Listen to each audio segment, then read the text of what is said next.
지난 시간에는 교회의 하나됨에 대한 말씀을 함께 나누었습니다. 앞에 3절을 같이 한번 읽어볼까요? 3절 같이 읽습니다. 4장 3절 시작.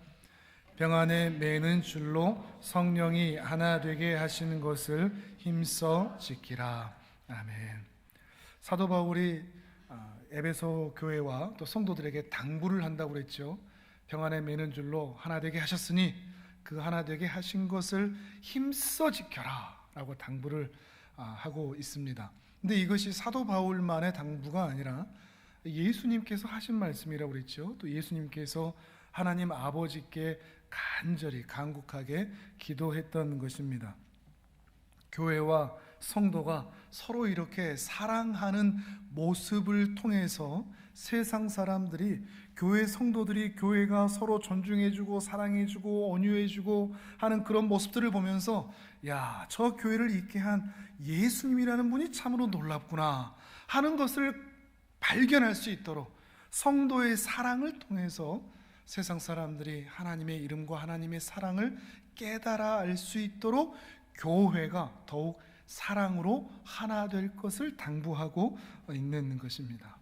근데 어떻습니까? 우리가 기도하고 아파하는 것처럼 교회가 정말 서로 사랑하고 존중해주고 인정해주고 다른 소리를 하고 다른 말을 하더라도 다른 삶을 살고 있더라도 용납해주고 받아주는 그런 모습들보다 싸우고 욕심 부리고 어떻게 하면 더 유명해질까? 어떻게 하면 더 큰 걸 가질까? 이런 싸움 가운데 살아가는 것을 우리 스스로 보고 있습니다. 그러니까 교회를 세상 사람들이 인정해 주지를 않죠. 정부가 계속해서 이 시국에 교회를 이렇게 더 옥죄는 것처럼 보이는 것은 교회를 보호하는 게 아니죠. 교회를 못 믿으니까 그렇습니다. 다른 데보다 교회를 못 믿으니까, 교회 저 사람들은 말 안 듣는다 하는 것을 정부가 알고 있는 것이고 온 국민들이 다 알고 있는 것이죠. 그러니 안전함에도 불구하고 깨끗하게 하고 있음에도 불구하고 교회 자체에서 문제가 일어나는 것이 그다지 많지 않음에도 불구하고 교회를 믿지 않으니 세상 사람들은 교회를 손가락질하는 것입니다. 이것이, 이 손가락질이 단순히 지금 이 순간만이 아니라 지금까지 해왔던 교회와 성도의 삶을 반영해 준다 할 수 있을 것입니다. 참 안타깝지만 가슴 아프지만 인정하지 않을 수가 없는 것이죠.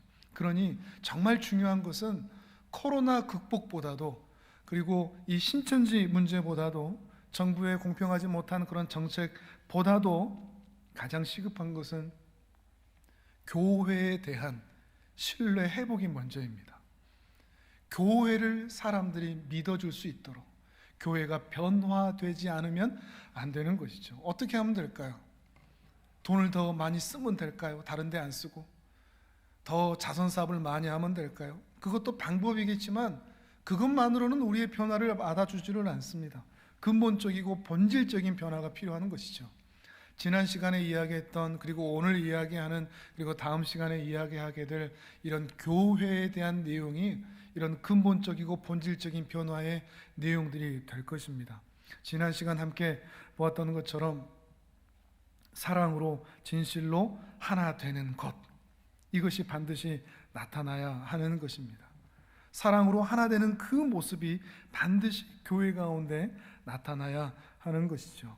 그러면서 오늘은 사랑으로 하나 되는 그 모습, 그 통일성, 교회가 하나의 모습으로 함께 움직이는 그 모습을 가져함과 동시에 이 사도 바울은 오늘 조금 다른 시각으로 이야기를 하는데 교회의 다양성에 대한 이야기를 합니다. 통일성과 다양성, 풀어서 얘기하면 교회가 하나로 움직이는 그 모습, 그리스도의 사랑으로 하나로 움직이는 모습을 보여야 함과 동시에 교회 안에 있는 다양한 모습들을 다 인정해 줄 수 있는, 어떻게 보면 통일성과 다양성은 다른 말처럼 보이거든요. 하나가 돼야 된다라고 얘기하면서 어떻게 다양성을 이야기할 수 있겠습니까? 그런데 이것이 같이 나타나야 됩니다. 우리가 통일성을 오해하면 안 될 것인데, 통일성은 모두가 다 똑같아야 된다는 것이 아닙니다. 같은 소리만 해야 된다, 한 목소리만 내야 된다, 이게 아닙니다. 획일화가 아닙니다. 같아지는 것이 아닙니다. 통일성은 말 그대로 하나가 되는 것이지만 그 통일성 안에 다양함을 인정할 수 있는 모습이 함께 나타나야 되는 것이죠. 지금 이 시국이 바로 그런 모습을 보여주는 것 같습니다. 교회의 통일성, 교회가 한 목소리를 내야지, 정치적으로나 경제적으로나 교육으로나 여러 가지 모든 모습에서 반대 같은 거 하지 말고 공동의회를 하든 뭘 하든 교회 모든 성도들은 한 목소리를 내야 되지, 통일에 대한 이야기는 하는데 이 다양함에 대한 것은 없습니다. 교회 안에 다양한 소리가 나오는 것을 받아주지 못합니다. 교회 안에 여러 가지 의견이 있을 수 있는 것을 인정해주지 못합니다. 교회 안에 다양한 직분과 다양한 은사와 다양한 삶의 모습들이, 다양한 성품들이, 다양한 삶의 모습들이 있다는 것을 받아주지를 못합니다. 같은 교회라고 할지라도 정치적으로는 조금 다른 의견을 낼 수도 있다는 것도 받아주지를 못한다는 것입니다. 예를 들면 이제 곧 국회의원 선거가 있지 않습니까? 이런 모습이 교회 안에, 한국 교회 안에 반드시 나타날 것이라고 생각하는데, 예를 들어서 국회의원 선거를 앞두고 국회의원 선거 운동원들이 우리 교회에 여러분 있다고 생각을 해보십시오. 근데 그렇게 선거 운동을 하다가 이제 수요 기도를 하려고 교회에 모이는데, 같은 옷을 입은 사람만 오면 좋은데 어떤 사람은 파란색 옷을 잠바를 입고 교회 예배당 앞으로 들어오고, 어떤 사람은 분홍색, 빨간색 옷을 입고 잠바를 입고 들어오고, 어떤 사람은 흰색, 어떤 사람은 녹색, 어떤 사람은 노란색 옷을 입고 알록달록해서 교회 앞에 딱 모였다, 입구에 모였다. 그러면 어떤 반응이 나타날까요? 아, 오늘도 수고했습니다, 당신의 당이 잘 되기를 원합니다, 이렇게 얘기할까요? 아니면 처음에는 좋게 얘기하다가 몇 마디 오고 가면 싸움이 날까요? 우리 한국 교회는 어떨 것 같습니까? 분명히 싸움이 납니다. 같은 교회 안에서 정치적 의견이 다른 것을 용납해 주지 못합니다. 내가 옳다, 네가 옳다 하는 그런 싸움들이 삿대질의 인신공격의 비난까지 나타날 수밖에 없는 것이죠. 어느 순간 이 신앙보다 정치 이념, 이데올로기가 교회를 더 밑바닥에서 휘두르고 있는 것 같습니다. 신앙이 있다고 하면 정치 이데올로기가 어떻든, 지지하는 정당이 어떻든, 진보든 보수든 대구든 광주든 서울이든 지방이든 용납해 줄 수 있어야 되는데, 신앙이 오히려 뒷전으로 밀리고 이런 정치적인 모습이 더 앞서 있는 것입니다. 교회 안에서 지지하는 정당이 다르면 안 됩니까? 교회 안에서 목사가 어떤 목회 철학을 가지고 의견을 냈을 때 반대하면 안 됩니까? 반대하면 은혜가 없는 것입니까? 오히려 우리는 이 교회의 다양성, 다양한 모습들이 나타날 수 있다는 것에 대해서 신앙으로 품어주지를 못하는 모습을 우리가 지금 가지고 있는 것입니다. 사랑으로 하나 되면서 교회 안에 있는 다양한 모습들을 인정하고 포용해 줄 수 있는 그런 모습, 그 모습이 필요하다는 것을 오늘 사도 바울은 오늘 우리에게 이야기하고 있는 것입니다. 근데 이것은 실력이 필요합니다. 지난 시간에도 그런 말씀드렸죠. 사랑에도 실력이 필요하다. 하나 되는 것도 실력이 필요하다. 그리고 이 다양한 사람을 인정해 주는 것에도 마땅히 실력이 필요합니다. 이제 우리 실력이 더욱 좋아져야 합니다. 그리고 오늘 이 실력이 좋아진다는 것을 우리가 함께 기도하기도 했고 말씀도 읽었지만, 이제 장성한 어른이 된다는 것으로 이야기를 하고 있습니다. 이제 더 이상 어린아이처럼 신앙생활 하지 말고 어른처럼 신앙생활 하라 하는 것이죠. 어른은 어떤 모습을 보이는가? 그 다양한 모습을 품어줄 수 있는 경건한 장성한 어른이라고 얘기를 하는 것이죠. 오늘 이 다양함에 대한 이야기를 함께 보도록 하겠습니다. 먼저 오늘 보면 7절을 같이 한번 읽어보시죠. 7절 시작. 우리 각 사람에게 그리스도의 선물의 분량대로 은혜를 주셨나니. 아멘.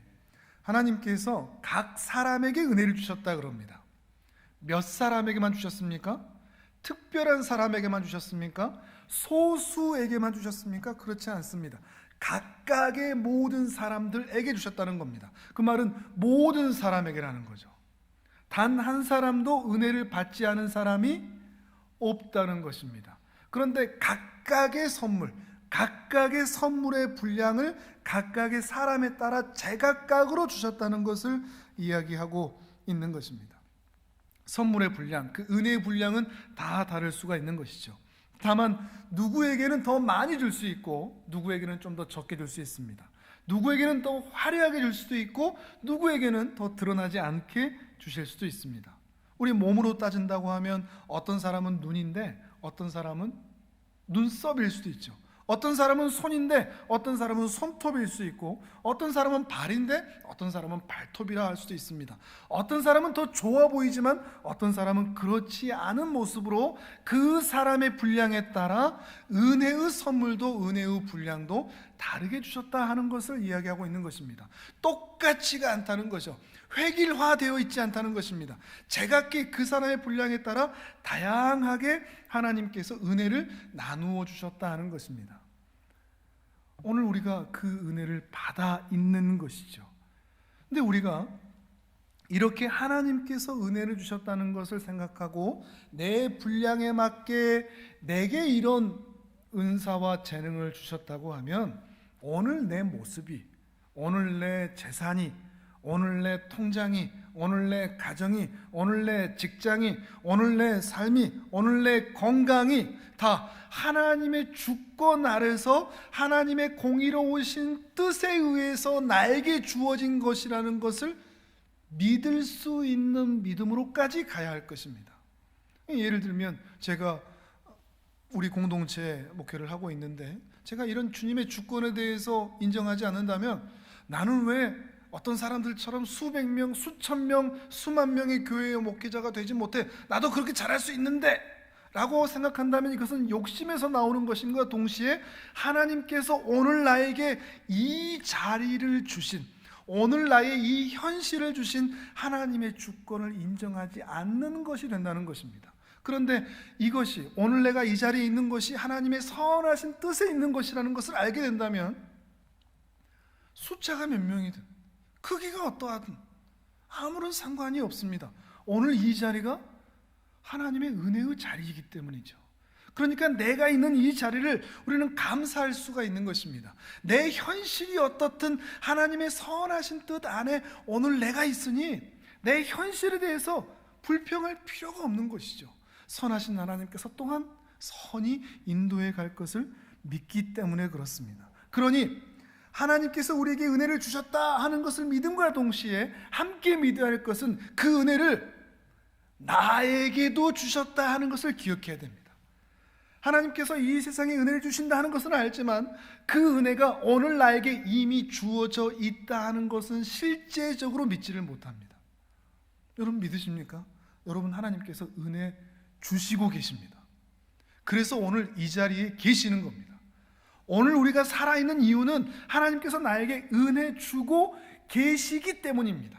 우리의 실존과 우리의 생존은 하나님의 은혜에 의하여 존재되는 것이기 때문에 그렇습니다. 과거에만 은혜 주신 것도 아니고 다른 사람에게만 은혜 주신 것도 아니고 오늘 나에게도 나에게 합당한 은혜를 주시고 계시기 때문에 오늘 내가 이 자리에 살아가고 있는 것이죠. 다만 힘들 수는 있습니다. 조금 더 초라해 보일 수 있고 연약할 수는 있지만 말이죠. 그런데 많은 사람들이 이 은혜라는 것에 대해서 거대하고 크고 화려한 그런 어마어마한 은혜를 주셔야지만이 내가 좀 은혜를 받구나 라고 생각한다는 것이 문제입니다. 우리 일상에 주어진 그 소소한 은혜, 그 은혜를 발견하지를 못합니다. 그래서 감사가 없습니다. 큰 것만, 거대한 것만, 신비로운 것만 기대하는 것입니다. 참으로 안타깝습니다. 여러분에게 이 은혜가 있기를 바랍니다. 오늘 내가 은혜로 살고 있구나, 오늘 내가 하나님의 은혜로 여기까지 왔구나 하는 것을 발견할 수 있는, 그래서 우리의 일상이 은혜의 연속이라는 것을 깨닫는 은혜가 있기를 주님의 이름으로 축복합니다. 다만 우리가 한 가지 더 생각할 것은 우리에게 주신 이 은혜들, 우리의 직장, 우리의 삶, 우리의 재능, 우리의 은사, 우리의 건강, 우리의 재정, 그 모든 은혜들은 사적인 유익, 나를 위해 주신 것이 아니라는 것입니다. 에베소서에 얘기하는 것이 바로 그 부분입니다. 우리에게 은혜를 주신 이유는 왜 주셨을까요? 하나님을 사랑하고 이웃을 사랑하는 것까지 이어지도록 우리에게 은혜와 은사들을 주신 겁니다. 사적 유익을 위해 은혜를 주신 게 아니라 공적 유익을 위해 은혜를 주신 것이죠. 근데 우리 그리스도인들마저도 어떻게 하면 은혜를 받아서 내가 잘 살까? 여기에 머물러 있는 것입니다. 그러니 세상 사람들이 그리스도인들을 보고 손가락질을 하는 거죠. 기복신앙에 물든 자기들만 아는 사람이라고 말이죠. 그런데 하나님께서 우리에게 은혜와 은사들을 주신 이유는 바로 하나님과 다른 사람을 위해 살도록 주셨다는 것을 기억해야 합니다.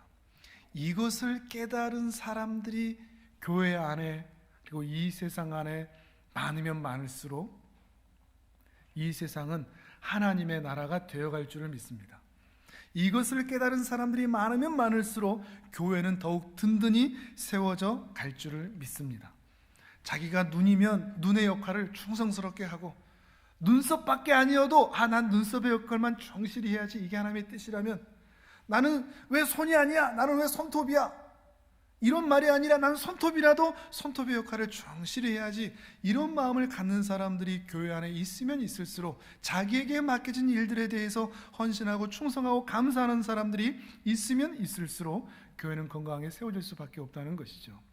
오케스트라에 그 수많은 악기들이 있지만 그 악기들이 모여서 아름다운 하모니들을 만들어내듯이 우리 삶도 마찬가지라는 것입니다. 각자의 은혜, 각자의 그 은사, 재능들이 모여 그것들이 자기의 소리를 내게 될 때 우리도 이 교회 가운데 아름다운 하모니를 낼 수가 있는 것이죠.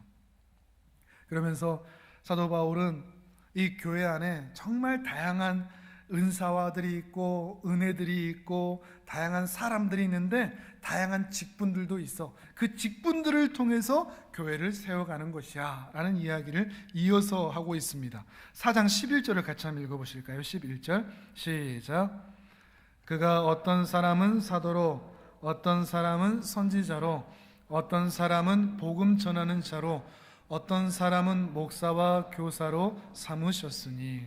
아멘. 여기에서 사도는 뭐고 선지자는 뭐고, 물론 사도와 선지자는 그 시기에만 있었고 지금 이 시기에는 없습니다. 복음 전하는 자와 목사와 교사로 있는데, 어떤 사람은 사도여야 되고 어떤 사람은 선지자여야 되고 어떤 사람은 복음 전하는 자여야 되고 어떤 사람은 목사여야 되고 어떤 사람은 교사여야 된다, 이 이야기를 하는 게 아니고, 교회 안에는 다양한 하나님의 은혜가 있고 그 은혜에 따라서 다양한 사람들이 모여 있다, 이 얘기를 하고 있습니다. 그러니까 사도가 뭐냐, 선지자가 뭐냐, 교사가 뭐냐, 목사가 뭐냐, 이 얘기를 따질 게 아니고, 교회 안에는 이렇게 다양한 일을 하는 사람들이 다양하게 있다는 것을 확인하는 것이 중요합니다. 그러면 왜 이렇게 다양한 사람들이 있느냐? 그 은혜를 주신, 그리고 다양한 사람들이 있는 목적을 12절에서 이렇게 이야기를 합니다. 12절을 또 같이 읽어봅니다. 시작. 이는 성도를 온전하게 하여 봉사의 일을 하게 하며 그리스도의 몸을 세우려 하심이라. 아멘. 교회에 하나님께서 왜 이렇게 다양한 은혜를 주신다고요? 왜 다양한 사람들을, 다양한 직분자들을 세우신다고요? 그들을 통해서 성도를 온전하게 하려고. 그래서 그 성도들이 온전하게 되어 봉사의 일을 하는 자리까지 가고, 그리하여 그리스도의 몸, 교회를 온전히 세우도록 교회 안에 이렇게 많은 은혜들을 주시고 많은 사람들과 직분자들을 주신다라고 사도 바울이 말하고 있는 것입니다. 성도를 온전하게 된다 하는 것이 어떤 의미겠습니까? 사도 바울이 얘기하는 것이죠. 성도의 온전함. 이것은 사도 바울의 바람이 아니라 이건 역시도 주님의 명령이기도 합니다. 마태복음 5장 48절에 보시면, 그러므로 하늘에 계신 너희 아버지의 온전하심과 같이 너희도 온전하라 라고 명령을 하셨습니다. 어떻게 보면 좀 이룰 수 없는 명령이죠. 하나님 아버지처럼 우리가 어떻게 온전해집니까? 근데 예수님은 그 이룰 수 없는 것 같은 그 명령을 하고 있는 것입니다. 마치 우리가 앞서 본 것처럼 힘써 지키라 이야기하는 것처럼, 힘써 성도의 온전함을 위하여 너희가 받은 은혜와 너희가 받은 직분으로 성도를 온전하게 만들어 가라 라고 부탁하고 당부하고 있는 말씀으로 보이는 것입니다. 성도 한 사람 한 사람이 온전해지는 것, 이것이 우리가 가져야 할 가장 우선순위입니다. 여러분의 소원은 무엇입니까? 이게 되기를 바랍니다. 온전한 성도가 되는 것. 내가 부자가 돼야 되겠다, 내가 잘 살아야 되겠다, 내가 큰 집을 가져야 되겠다, 내가 높은 자리에 올라가야겠다, 목사라면 내가 화려한 사역을 해야 되겠다, 유명해져야 되겠다, 내가 큰 교회를 이루어야 되겠다. 이게 우리 인생의 목적이나 우선순위가 되는 게 아니라 우리 인생의 우선순위, 온전한 성도가 되고 싶다, 하늘 아버지를 똑 닮은 성도의 삶을 나도 살고 싶다. 은혜를 받은 사람이라면 그런 마음을 가지게 된다는 거죠. 직분자들은 마찬가지로 그런 삶을 살아야 한다는 것입니다. 목사가 그런 삶을 살아야 합니다. 목사가 먼저 그리스도를 닮은 하나님의 영광이 드러나는 그 성도의 온전함이 나타나야 한다는 것입니다. 목사가 가운만 입고 있다고, 설교만 하고 있다고 참된 목회자가 될 수 없을 것입니다. 그리스도를 닮은 목회자, 그리고 그리스도를 닮고 싶어 하는 목회자가 되어야 그 뒤를 함께 걸어가고 있는 성도들이 함께 예수님을 닮은 성도의 삶을 살아갈 수 있게 되는 것이죠. 부족하더라도 목사가 드러나는 삶이 아니라 하나님이 드러나는 삶을 살아야 한다는 것입니다. 다만 이러한 성도의 온전함은 내면의 인격이 고결함으로 끝나지 않습니다. 성도의 온전함은 내면의 신앙의 성숙으로 끝나지 않고 밖으로 드러납니다. 삶에 표출됩니다. 실천으로 나타납니다. 행위의 온전함으로 같이 나타납니다. 내면도 건강하고 밖으로도 건강한, 영도 육도 함께 건강한 삶으로 살아갈 수밖에 없다는 것입니다. 그러한 삶을 사는 것이 온전한 성도의 모습일 것입니다. 이것이 우리 성도님들의 일평생의 소원이 되기를 바랍니다. 온전한 성도가 되기를. 이런 성도의 삶을 사는 사람들이 이제 이어서 어떻게 되느냐? 봉사의 일을 하는 것으로 이어진다 이야기합니다. 여러분은 섬기는 게 좋습니까? 섬김을 받는 게 좋습니까? 대부분은 가만히 앉아서 누군가 다 해주기를 그럽니다. 그런데 은혜를 받았다는 것은, 직분자가 된다는 것은, 그리고 어른이 된다는 것은 섬김을 받기만 하다가 이제는 섬기는 자리까지 가는 것, 봉사의 일까지 하는 것을 이야기하는 것입니다. 목회자들끼리 이렇게 여행을 가거나 야외를 가거나 할 때가 있습니다. 참 창피한 이야기지만 그렇게 습관이 안 돼 있다 보니까 목사님들끼리 앉아 있으면 다 가만히 앉아 있습니다. 밥 먹는 자리에 숟가락 하나 놓는 사람이 없습니다. 눈치 보다가 제일 나이 어린 사람들이 그냥 알아서 하는 것이죠. 이게 현실일 것입니다. 그러나 정말 우리가 은혜를 받았다면, 그리고 주님의 부르심을 받은 직분자요, 하나님의 자녀요, 하나님의 백성이라면 섬기는 자리까지, 섬김을 받기보다 섬기는 자리로까지 나아가게 된다는 것입니다.